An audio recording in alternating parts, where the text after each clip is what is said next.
Pemirsa, puluhan hektar ladang dan belasan bangunan terendam akibat luapan air Danau Buyan di Desa Pancasari, Kecamatan Sukesada. Bahkan puluhan siswa di SD Negeri 4 Pancasari terpaksa belajar di kelas darurat lantaran ruang kelas mereka terendam air danau. Sekolah Dasar Negeri 4 Pancasari, Kecamatan Sukesada yang berlokasi di Desa Dasong ikut terdampak luapan air Danau Buyan. 3 ruang kelas masing-masing ruang kelas 4, 5, dan ruang kelas 6 terendam air. Kondisi itu sudah terjadi sejak bulan Januari 2018 lalu. Pihak sekolah selanjutnya memindahkan ujian dan sekolah dan proses belajar mengajar di halaman sekolah dengan membuat ruang kelas darurat yang disekat dengan karung plastik. Ruang kelas tersebut pun digunakan para siswanya setiap hari.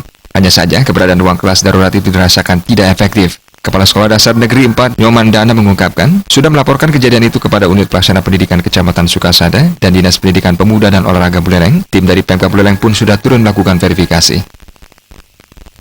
Sekarang dalam kegiatan ini untuk ujian anak-anak tidak terganggu, cuma yang lainnya dari kelas yang lain ke kelas 1, kelas 2 ini terganggu gitu. Makanya yang pindahkan dari kelas mereka dibawa ke sini ke Balai Serbaguna. Jadi niki sudah mulai hari Sabtu yang lalu sudah dipindahkan ke sini. Sudah dipindah.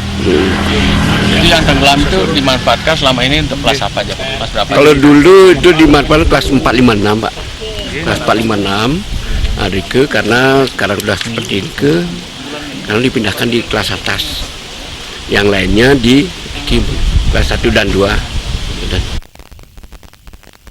Sementara itu, tokoh masyarakat setempat yang sekaligus anggota DPRD Buleleng, Wayan Indrawan, mengaku akan mengawal program dari pemerintah daerah untuk mengatasi persoalan ruang kelas SDN 4 Pancasari yang terendam air Danau Buyan.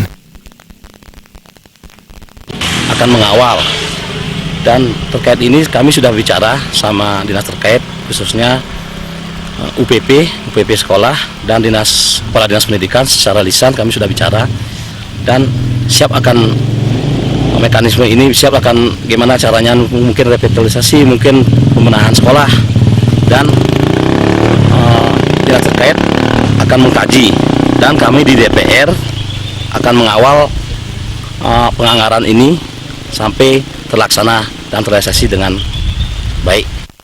Nantinya salah satu solusi yang paling tepat yakni merelokasi gedung sekolah karena bencana seperti ini hampir setiap tahunnya ditemui di wilayah ini.